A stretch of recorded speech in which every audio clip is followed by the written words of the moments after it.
Olá, amiguinhos. Hoje a nossa aula é continuação de química orgânica, né? Nós temos dois assuntos bastante abrangentes hoje para tratar. Nós vamos falar sobre nomenclatura de compostos orgânicos e sobre hidrocarbonetos, que é a primeira função orgânica do nosso curso aqui. Então, fiquem atentos, a gente tem muitos detalhes ao longo da aula, não é? Não percam nada, concentrados. Então, para você montar o nome de um composto orgânico, não é? É bem diferente dos compostos inorgânicos já vistos no nosso curso. Os compostos orgânicos são uma maneira bem peculiar de dar o nome. Então nós vamos olhar a tela e observar como é que se monta o nome de um composto orgânico. Então lá, a nomenclatura oficial para um composto orgânico de cadeia normal, não é? Lembra que só tem carbonos primários e secundários? Você vai montar o nome somando um prefixo, esse prefixo vai indicar o número de átomos de carbono que eu tenho na cadeia, um infixo que vai indicar o tipo de ligação entre esses carbonos e um sufixo que vai caracterizar o grupo funcional, né? Se é um hidrocarboneto, se é um álcool.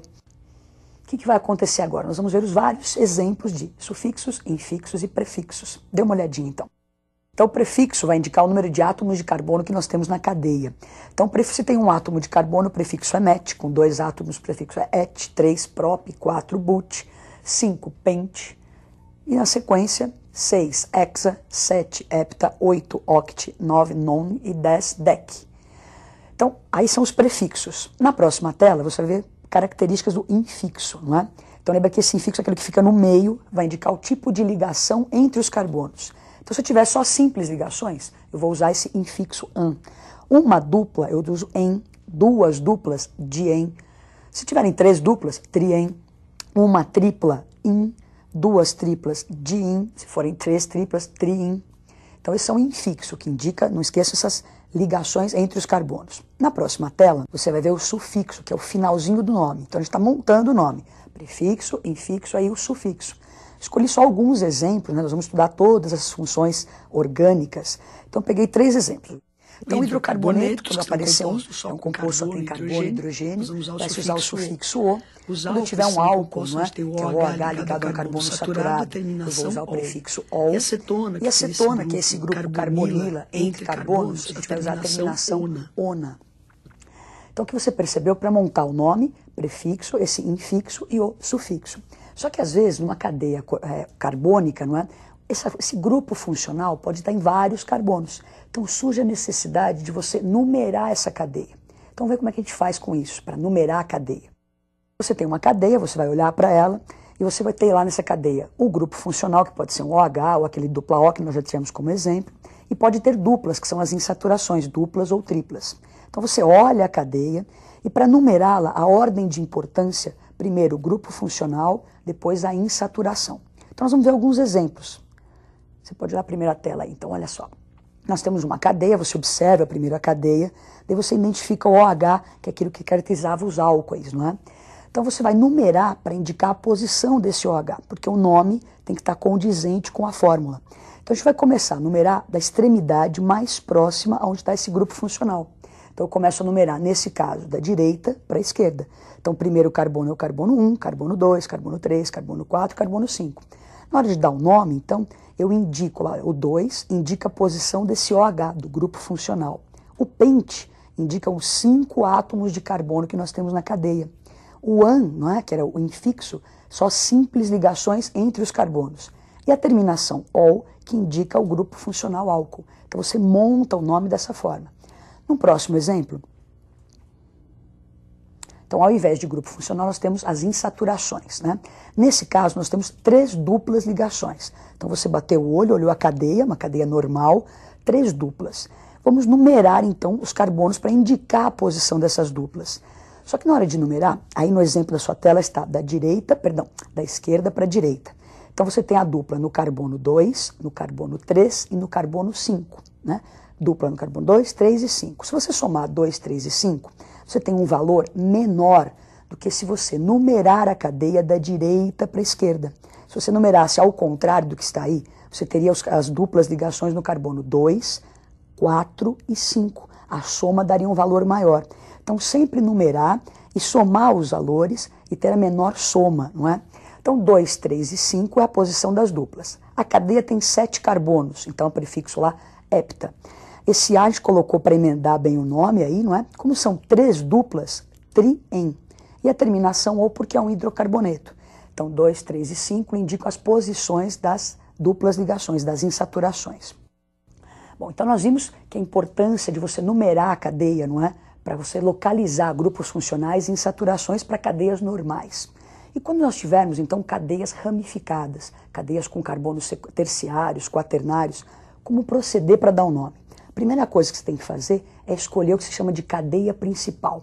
Então vamos ver as características dessa cadeia principal. Então, para escolher essa cadeia principal, não é? Ela deve possuir o grupo funcional, deve estar ligado a essa cadeia, deve englobar o maior número de insaturações, de duplas e triplas possível, e a coisa mais importante, ter o maior número de átomos de carbono.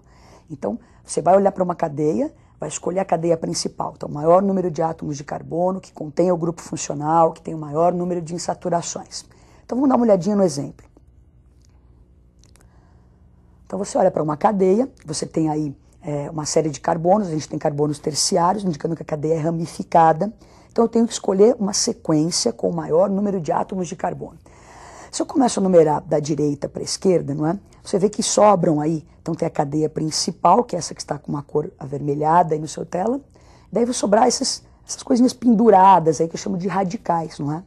O que acontece? Nessa situação eu tenho 2 radicais. Se a gente olhar o próximo exemplo, é a mesma cadeia, não é a mesma, só que nós numeramos de uma outra forma. Começamos ali, fomos descendo, não é? Então carbono 1, 2, 3, 4 e 5. Nessa situação, olha como a gente sobram ali 3 radicais. Então essa situação seria a situação correta, porque a cadeia principal tem o maior número de átomos de carbono e você tem maior número de ramificações. Então escolhemos a cadeia principal.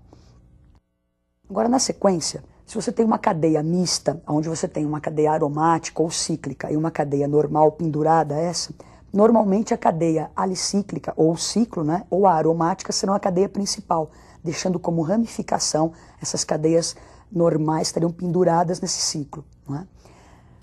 Bom, então nós comentamos aí cadeias normais, como se dá o nome, cadeias, quando há ramificações, você escolhe a cadeia principal. Agora, escolhi a cadeia principal, vão sobrar esses radicais. Como é que é o nome desses radicais que sobram ali ao redor da cadeia principal? Dá uma olhadinha no quadro. Então, se um radical tem um átomo de carbono, o nome dos radicais pode terminar em il ou em ila, não é? Então, um carbono seria o radical metil, 2 carbonos, etil. Agora, com 3 carbonos, a gente tem 2 possibilidades, não é? Esses 3 carbonos podem estar ligados à cadeia principal, como está aí no seu quadro, ao carbono primário, que seria o N-propil. Se você olhar então na próxima tela, você tem aí 3 carbonos também, só que esses 3 carbonos estariam ligados à cadeia principal pelo carbono secundário. Então seria sec-propil ou isopropil. Na próxima tela, mais alguns exemplos de radicais, não é? Com 6 carbonos, o anel aromático ligado a uma cadeia principal, nós teríamos então o fenil, e com 7 carbonos, o anel e esse carboninho, quando ligado à cadeia principal, seria o radical benzil. Vamos ver agora, agrupando tudo isso que foi dito, não é? Como proceder para dar um nome a uma cadeia ramificada, não é? Vamos lá para o quadro. Então, primeira coisa, você vai dar aquela paquerada na cadeia, não é? Vai localizar os radicais. Então, você escolheu a cadeia principal, localiza os radicais. A localização desses radicais deve ser informada pelo número do carbono da cadeia. Então, a cadeia vai ser numerada a partir daquela ordem de importância que nós já vimos. Primeiro o grupo funcional, na extremidade mais próxima ao grupo funcional, depois a importância da insaturação e o que é menos importante seriam os radicais. Então vamos para os exemplos. Você olhou para a cadeia, né, deu aquela namorada na cadeia. Então você identifica o grupo OH, que é um radical, tem lá, escolher a cadeia principal. Então eu escolho, começo a contar, eu tenho 6 carbonos. Vou dar importância para o grupo funcional, que é o OH. Então começo a numerar da extremidade, da direita para a esquerda. Então sobrou ali um radical. Na hora de dar o nome, primeiro vai aparecer o nome do radical, depois o nome da cadeia principal. Então o nosso radical CH3, que é o metil, ele está no carbono 5. Então 5-metil, daí o 2, né, indica o quê? A posição do OH, que é o grupo funcional. Então hexa, são 6 carbonos na cadeia, o AN das simples ligações e o ol, que é a terminação de álcool. Então 5-metil-2-hexanol. No próximo exemplo, se a cadeia apresentar 2 ou mais radicais, você deve usar o prefixo di, tri ou tetra para indicar a quantidade de radicais. Então dá uma observada no exemplo. Então você olhou para a cadeia, escolhe a cadeia principal, nesse caso é que está na horizontal, com 5 átomos de carbono, sobraram 3 radicais iguais, 3 radicais com um carbono, que é o metil. Então começo a numerar da extremidade da direita para a esquerda, para que a soma dos valores fique o menor possível, como já tínhamos dito. Então nós temos, olha, no carbono 2, tem 2 radicais, então eu ponho 2,2, daí o outro radical está no carbono 4, então eu indico a posição do radical pelo número do carbono que ele está. Então 2,2,4, como são 3 trimetil, daí pente, que são 5 carboninhos na cadeia principal, o AN das simples ligações e a terminação OU porque é um alcano. No próximo exemplo, se a cadeia apresentar 2 ou mais radicais diferentes, eles devem ser indicados em ordem alfabética. Então dá uma olhadinha no nosso exemplo. Então uma cadeia monstruosa ali, enorme, não é? Então escolhemos a cadeia principal, essa que está na horizontal, com o maior número de átomos de carbono. Começamos a numerar da esquerda para a direita, não é? Então nós temos radicais com 2 carbonos, com 3 carbonos e com 1 carbono. Ordem alfabética. Então nós temos etil, isopropil e metil. Então começamos pelo etil. Então no carbono 4 temos o radical etil com 2 carboninhos ali. No carbono 5, o radical isopropil. E no carbono 3, olha, são 2 radicais, são 3,3 dimetil nonano. Então esse é o nome dessa linda cadeia aí. Então agora nós vamos para a primeira função orgânica do nosso curso, que são os hidrocarbonetos.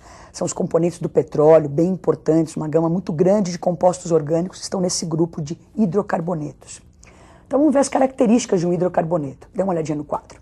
Os hidrocarbonetos têm uma fórmula geral que é CH.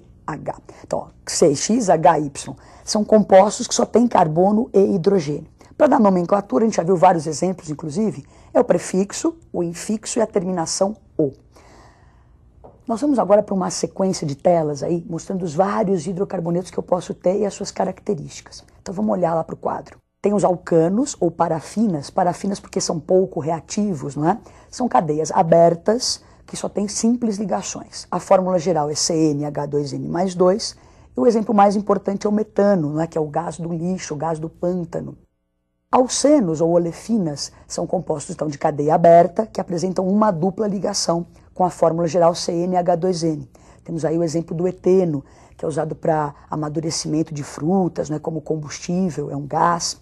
Na próxima tela, nós temos os alcadienos, não é? Que são compostos também de cadeia aberta, só que apresentam 2 ligações duplas. A fórmula geral CnH2n-2, você tem um exemplo ali, olha, duas duplas ligações. Então é o metil 1,3, esse 1,3 indica a posição das duplas ligações. Butadieno, então bútil 4, o dien 2 duplas, a terminação O de alcanos. Na próxima tela, ainda falando de cadeias abertas, nós temos os alcinos, que são esses compostos, então, com uma tripla ligação, cuja fórmula geral é CnH2n-2. Temos o etino, que é também conhecido como acetileno, usado em maçaricos, não é? Bastante importante esse gás.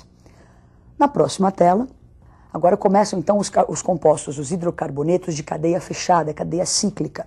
Então nós temos os ciclanos, então são ciclos, só com simples ligações, a fórmula geral CnH2n, e pode-se representá-los com uma figura geométrica. Então o ciclo butano, eu vejo 4 arestas ali, indicando a presença de 4 carbonos. Então põe a presença lá o ciclo butano. Ciclenos é quando você tem uma dupla ligação. CnH2n-2 é a fórmula geral. Você tem aí um exemplo do ciclo, né, do metilciclopropeno. Então existe a dupla, você faz aqueles 2 tracinhos ali indicando a dupla. Então é mais simples de representar por uma figura geométrica, dá menos trabalho, né, fica mais agradável de olhar ali.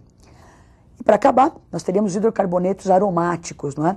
Que são cadeias que você tem o anel benzênico como mais importante, anel aromático. Então, sempre que aparecesse 6 carbonos com duplas alternadas, que eu posso fazer aquele círculo no meio, que é o benzeno, não é? Isso tem um grupo aromático, um hidrocarboneto aromático. E embaixo o naftaleno. Bom, demos uma pincelada rápida aí, não é? Nos hidrocarbonetos, terminação O, você se lembra disso? Dá uma treinadinha, fez mais exemplos em casa, não é? Nomenclatura e hidrocarbonetos foram o nosso tema de hoje. Na próxima aula a gente vai continuar falando das outras funções orgânicas, não é?